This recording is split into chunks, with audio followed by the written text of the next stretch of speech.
peserta didik sudah muncul semua?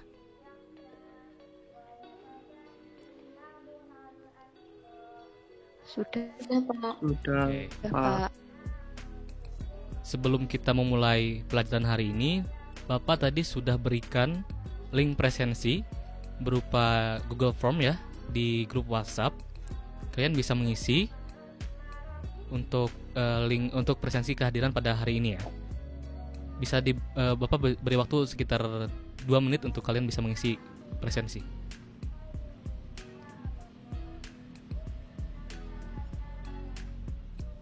Oke.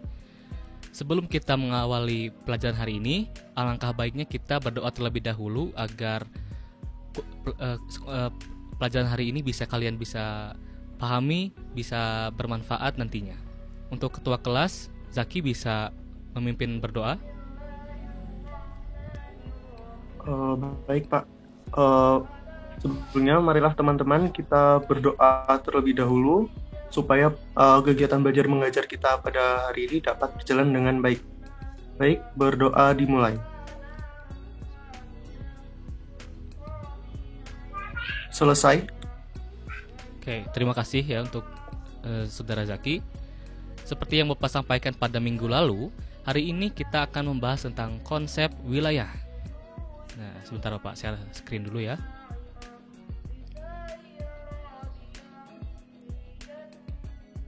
Sudah terlihat ya share screen Bapak?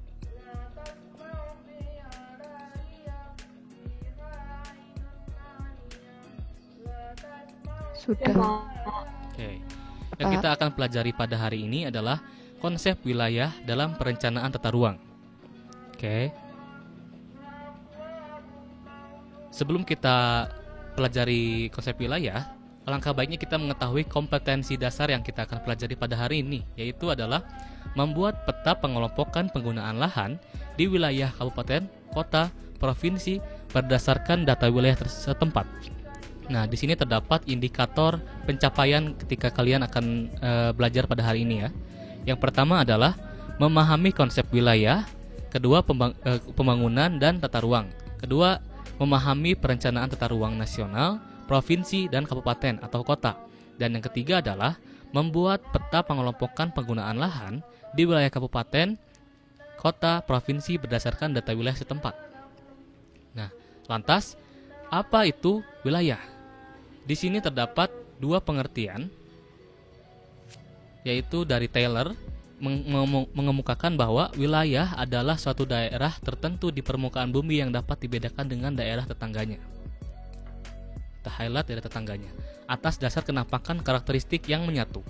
Kemudian yang kedua adalah Masukocho, seorang ahli geograf. Di dalam bukunya, beliau mengatakan bahwa wilayah dalam geografi, sudah disangkut pautkan dengan geografi, dapat diartikan sebagai bagian permukaan bumi yang memiliki batas-batas dan ciri-ciri tersendiri berdasarkan lingkup pengamatan atas satu atau lebih fenomena atau kenampakan tertentu. Kita highlight pada poin-poin penting di sini ya. Oke, lantas apa itu wilayah? Berdasarkan dari dua pengertian tersebut, secara umum, region atau wilayah dapat diartikan sebagai bagian permukaan bumi yang dapat dibedakan dalam hal-hal tertentu dari daerah sekitarnya. Tadi pengertian Taylor bisa kita ambil di sini ya, daerah sekitarnya atau daerah tetangga. Kemudian batasan tersebut bahwa suatu konsep region memandang suatu daerah sebagai suatu wilayah tata ruang yang mempunyai ciri khas yang kurang lebih sama atau homogen dan dengan segera dapat dibedakan dari daerah-daerah lain bagi keperluan perencanaan pembangunan dan pengambilan kebijakan tertentu. Yang ini adalah gabungan dari dua pengertian sebelumnya.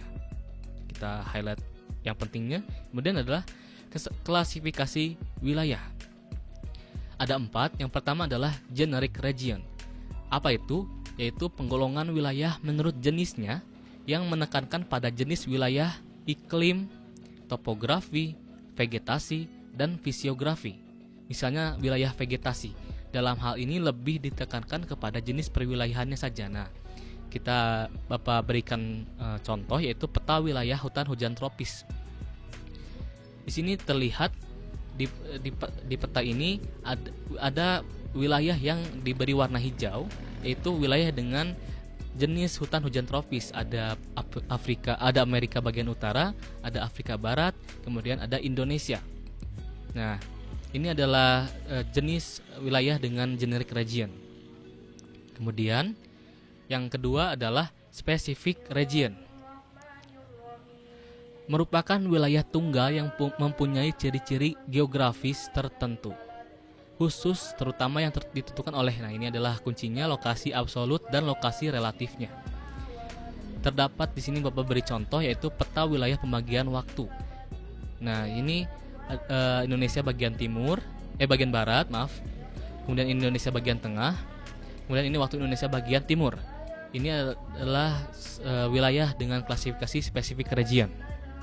Nah, kemudian ada uniform region. Apa itu? Yaitu suatu wilayah yang didasarkan atas keseragaman atau kesamaan dalam kriteria-kriteria tertentu, wilayah geografis yang seragam. Homogenitas dari wilayah formal dapat ditinjau dari kriteria fisik atau alam ataupun kriteria sosial budaya. Nah, Bapak berikan contoh yaitu wilayah pertanian. Kenapa?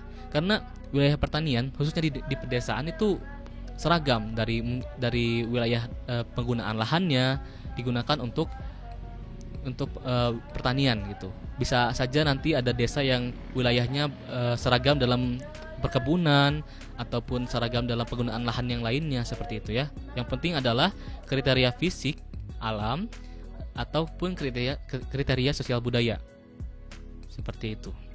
Nah, kemudian ada nodal region. Apa itu nodal region?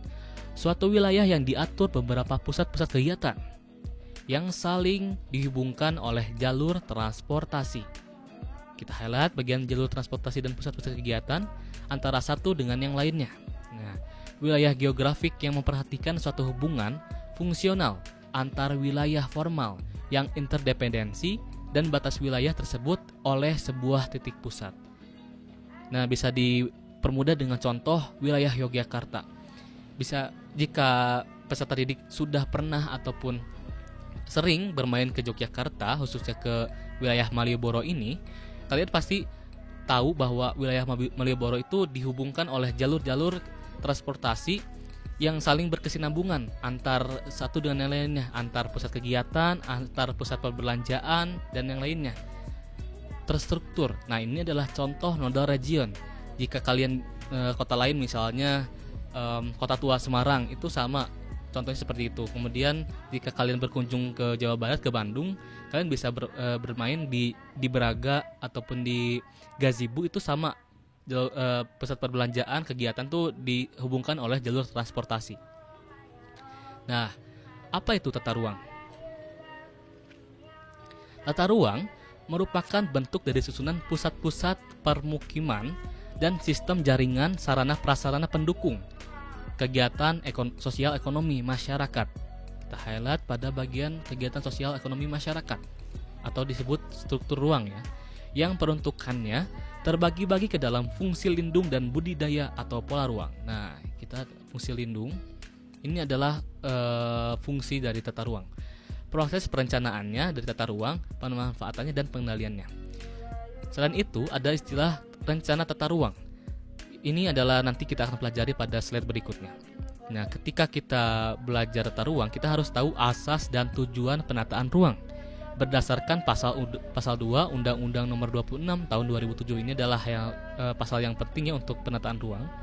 Di antaranya ada keterpaduan, keserasian, keselarasan dan keseimbangan, keberlanjutan, keberdayagunaan dan keberhasilgunaan, keterbukaan, kebersamaan dan kemitraan, perlindungan kepentingan umum, kepastian hukum dan keadilan serta akuntabilitas. Ini kalian bisa cari tahu lebih jelasnya apa dari asas-asas dan tujuan penataan ruang untuk lanjutan nanti di materi kita nanti ya. Nah, kemudian ada klasifikasi penataan ruang. Di antaranya ada penataan ruang berdasarkan sistem yang terdiri atas sistem wilayah dan sistem internal perkotaan. Yang kedua adalah penataan ruang berdasarkan fungsi utama kawasan terdiri dari kawasan lindung dan kawasan budidaya. Seperti pengertian yang sebelumnya. Nah, fungsi lindung dan budidaya. Ini adalah termasuk klasifikasi penataan ruang. Kemudian yang ketiga adalah penataan ruang berdasarkan wilayah administrasi, terdiri dari penataan ruang wilayah nasional. Ini kita akan pelajari untuk berikutnya. Kemudian ada provinsi dan kabupaten atau kota. Yang keempat adalah penataan ruang berdasarkan kegiatan kawasan, terdiri atas penataan ruang kawasan perkotaan dan penataan ruang kawasan pedesaan. Lebih mengerucut lagi. Dan yang kelima adalah penataan ruang berdasarkan nilai strategis kawasan, terdiri atas penataan ruang kawasan strategis nasional, provinsi, dan kabupaten atau kota. Nah, ketika kita akan melakukan penataan ruang, kita harus memperhatikan beberapa aspek di sini ya. Yang pertama adalah kondisi fisik wilayah NKRI yang rentan terhadap bencana. Ini masih awam di masyarakat karena masih banyak masyarakat yang sembarangan untuk menata ruang, tidak memperhatikan resiko bahaya yang akan terjadi, yaitu bencana ya. Seperti halnya pembangunan hotel di pinggir pantai, tidak memperhitungkan bahaya yang akan terjadi. Kemudian yang kedua adalah potensi sumber daya alam, sumber daya manusia, dan sumber daya buatan. Kondisi ekonomi, sosial, budaya, politik, hukum, pertahanan keamanan, lingkungan hidup, serta ilmu pengetahuan dan teknologi sebagai suatu kesatuan. Dan yang ketiga adalah geostrategi, geopolitik, dan geoekonomi. Nah, di sini ada rencana tata ruang wilayah nasional. Apa itu?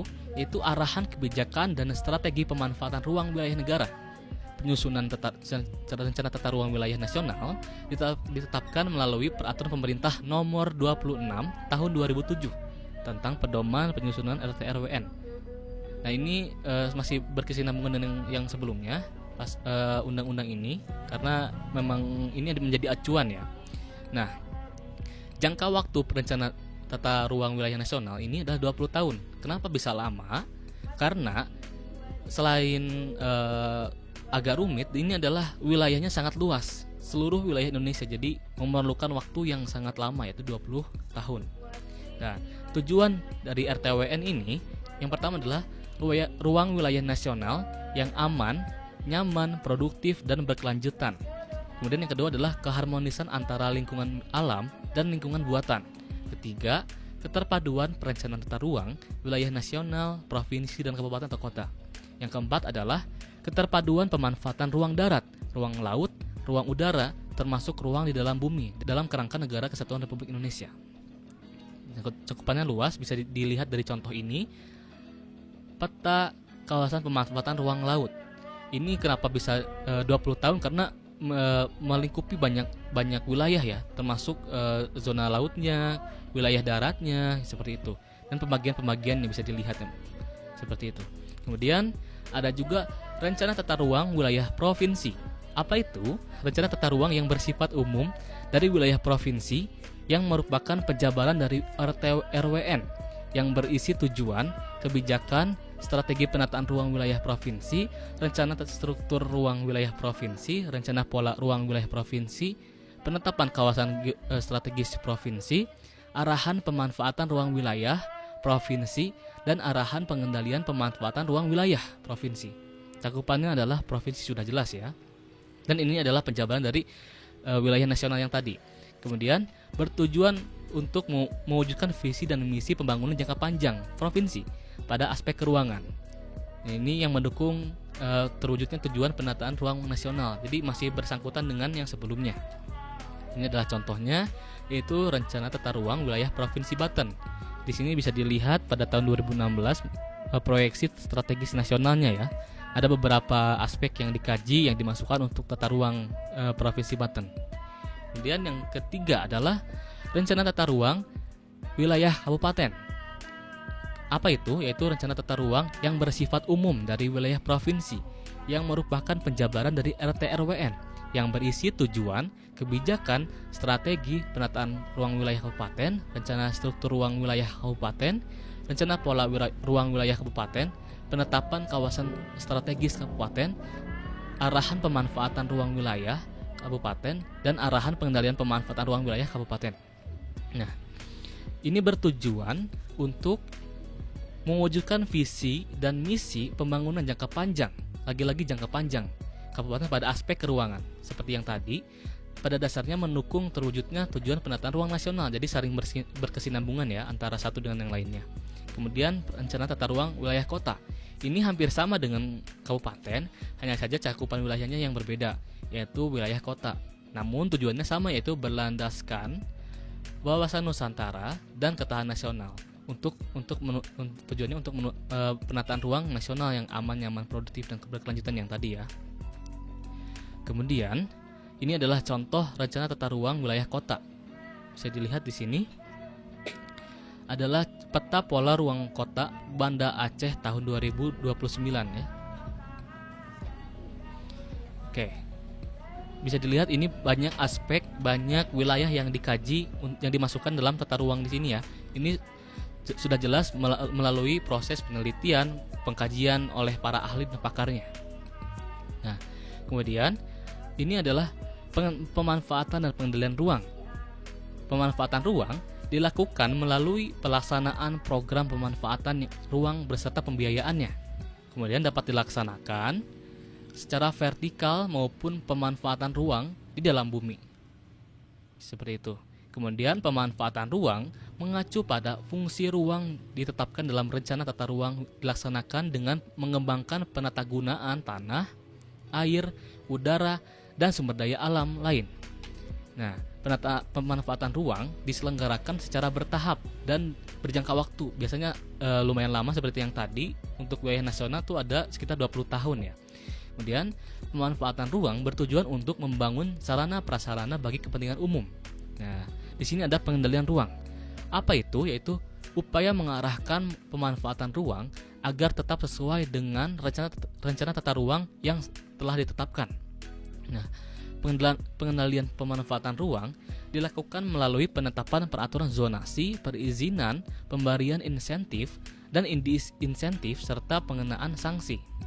Nah, ini yang terakhir adalah permasalahan dalam penerapan tata ruang wilayah.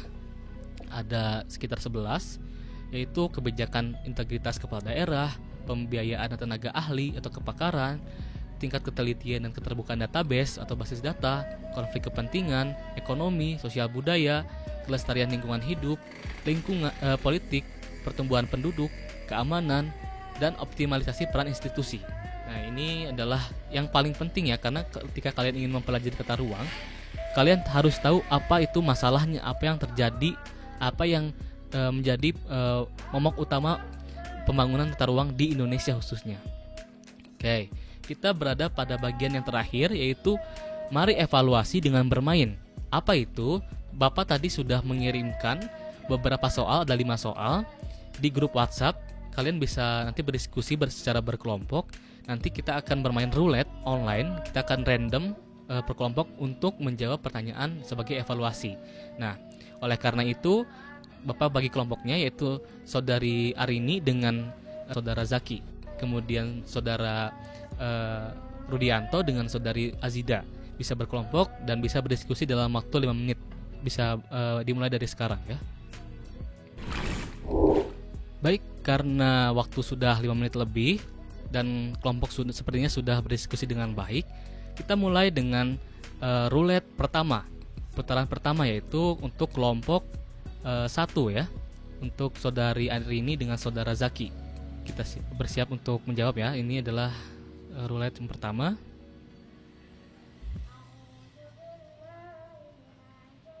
Soal 1 bisa disimak secara baik-baik ya. Rencana tata ruang wilayah telah dimiliki oleh Kota Bogor. Akan tetapi, implementasi RT/RW di Kota Bogor kurang berjalan baik. Kawasan yang diperuntukkan secara komersil menyebar di sepanjang jalan utama Kota Bogor sehingga sering menimbulkan kemacetan. Permasalahan tersebut dapat terjadi karena adanya hambatan. Hambatan penataan ruang itu berupa. Baik, kelompok 1 bisa menjawab. Saya izin menjawab ya, Pak. Baik. Jadi jawabannya adalah lemahnya pengendalian pemanfaatan ruang. Yaitu mengapa bisa terjadi karena penyusutan RTW sudah dibentuk atau dibuat untuk 20 tahun ke depan dan ditinjau setiap 5 tahun sekali. Dalam RT/RW sudah diatur pembagian kawasan untuk pemanfaatan ruang. Pada umumnya, hambatan yang timbul dalam penataan ruang dikarenakan lemahnya pengendalian pemanfaatan ruang. Begitu, Pak. Ya, betul sekali ya, Saudara Zaki untuk jawaban pertama.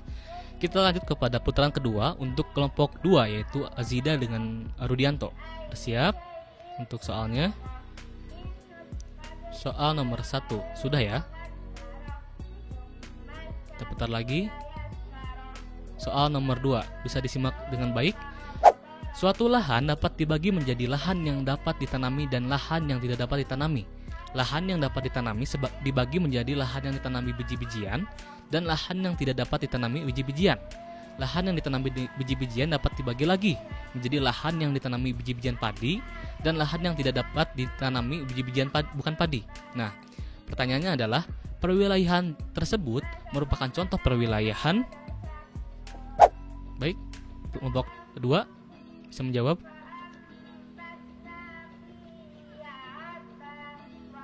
Ya, Pak. Baik. Saya mencoba menjawab ya, Pak. Jadi, pengklasifikasian wilayah tersebut merupakan regional klasifikasi, di mana klasifikasi wilayah tersebut atau regional klasifikasi itu merupakan wilayah secara sistematis ke dalam bagian-bagian tertentu berdasarkan properti tertentu. Penggolongan yang dimaksud itu haruslah memperhatikan keseragaman sifat dan semua individu. Semua individu dalam populasi mendapatkan tempat dalam golongan masing-masing. Seperti itu, Pak. Ya, betul ya jawabannya untuk soal nomor 2. Kemudian putaran ketiga untuk kelompok 1. Bersiap? Soal nomor 2 sudah. Oke. Soal nomor 3 untuk kelompok 1. Disimak baik-baik. Penggunaan lahan merupakan salah satu parameter untuk membedakan beberapa wilayah formal. Penggunaan lahan seperti aktivitas industri dan perkebunan tidak cepat berubah. Berdasarkan parameter tersebut, wilayah formal bersifat. Baik, kelompok 1 bisa menjawab. Pak, kelompok kami belum bisa menjawabnya, Pak. Oke, karena kelompok 1 tidak bisa menjawab, kita lempar ke kelompok 2. Silakan kelompok 2 bisa menjawab. Iya, Pak. Saya mencoba menjawab, ya, Pak. Baik. Jawabannya itu statis, Pak. Karena wilayah formal dicirikan oleh sesuatu yang dimiliki atau melekat pada manusia dan alam secara umum. Seperti bahasa tertentu yaitu digunakan penduduk. Jadi wilayah formal adalah suatu wilayah yang statis, seragam atau homogen dan pasif, seperti halnya pada wilayah desa. Gitu, Pak. Baik, betul. Karena kelompok 2 bisa menjawab pertanyaan yang dilempar tadi, berarti poin sekarang untuk kelompok 2 ya. 2-1 ya untuk kelompok 2. Oke, kita lanjut ke putaran keempat. Soal 4. Untuk kelompok 1 ya. Bisa disimak baik-baik. Suatu wilayah meliputi unsur-unsur penting. Berdasarkan Undang-Undang Republik Indonesia Nomor 26 Tahun 2007 tentang penataan ruang, unsur wilayah tersebut ditentukan oleh aspek. Silakan kelompok 1 bisa menjawab. Izin menjawab, Pak. Untuk jawabannya itu aspek administrasi dan fungsional. Jadi wilayah formal itu dicirikan oleh sesuatu yang dimiliki atau melekat pada manusia dan alam secara umum, seperti bahasa tertentu yang digunakan penduduk. Jadi wilayah formal adalah suatu wilayah yang statis, seragam atau homogen dan pasif, seperti halnya pada wilayah desa. Seperti itu, Pak. Ya, benar ya. Untuk soal nomor 4. Sekarang adalah soal terakhir. Ini jika kelompok 2 bisa menjawab dengan baik, berarti poin lebih banyak untuk kelompok 2 ya. Bisa disimak baik-baik. Pesisir diklasifikasikan sebagai wilayah formal. Kriteria yang melandasi klasifikasi wilayah tersebut yaitu, silakan kelompok 2 bisa menjawab. Saya mencoba menjawab ya, Pak. Ya, jadi Jawabannya adalah bagian pantai yang menjadi transisi antara daratan dan airan laut, di mana wilayah formal itu merupakan bagian dari permukaan bumi dengan satu atau banyak karakteristik yang membuatnya unik dari daerah lain, seperti budaya, ekonomi, topografi, iklim, politik, dan faktor lingkungannya. Faktor lingkungannya misalnya spesies fauna. Kemudian pengkelas formal itu ada opsional itu wilayah yang hubungan fungsional antar wilayah interdependen berhubung sama lain sebut oleh sebuah misalnya pada pantai yang menjadi transisi Oke, baik. Mungkin tadi agak kurang jelas, tapi Bapak bisa pahami apa maksudnya dan jawabannya. Dan jawabannya benar, dan karena soalnya sudah habis dan poinnya lebih unggul kelompok 2 yaitu 3-2, bisa disimpulkan bahwa mungkin kelompok 2 bisa lebih diskusinya lebih rapih, lebih baik dibanding kelompok 1, tapi bukan berarti kelompok 1 tidak paham ya, mungkin hanya permasalahan waktu. Oke. Nah, karena waktu sudah habis, kita bisa menyimpulkan kuliah hari ini, yaitu kita memahami konsep wilayah lebih jauh dari berbagai aspek, dari asas dan tujuannya, dari rencana tata ruangnya, kemudian dari tujuan rencana tata ruang wilayah nasional, provinsi, kabupaten ataupun kota, dan dari permasalahan-permasalahan yang ada yang tadi ya. Nah, karena sudah habis, silakan sebelum kita mengakhiri pelajaran hari ini, Mas Zaki bisa memimpin doa. Baik Pak, marilah teman-teman semua sebelum kita mengakhiri kegiatan belajar mengajar pada hari ini, ada baiknya kita berdoa terlebih dahulu. Berdoa dimulai. Selesai. Oke, terima kasih. Dan jangan lupa untuk tugasnya, nanti kita akan belajar membuat peta penggunaan lahan dari materi yang sebelumnya kita bahas ya. Oke, Bapak akhiri cukup sekian. Kurang dan lebihnya mohon maaf. Wabillahi taufiq wal hidayah. Wassalamualaikum warahmatullahi wabarakatuh. Waalaikumsalam Waalaikumsalam warahmatullahi wabarakatuh. Terima kasih Pak. warahmatullahi wabarakatuh. Terima kasih Pak. Ya.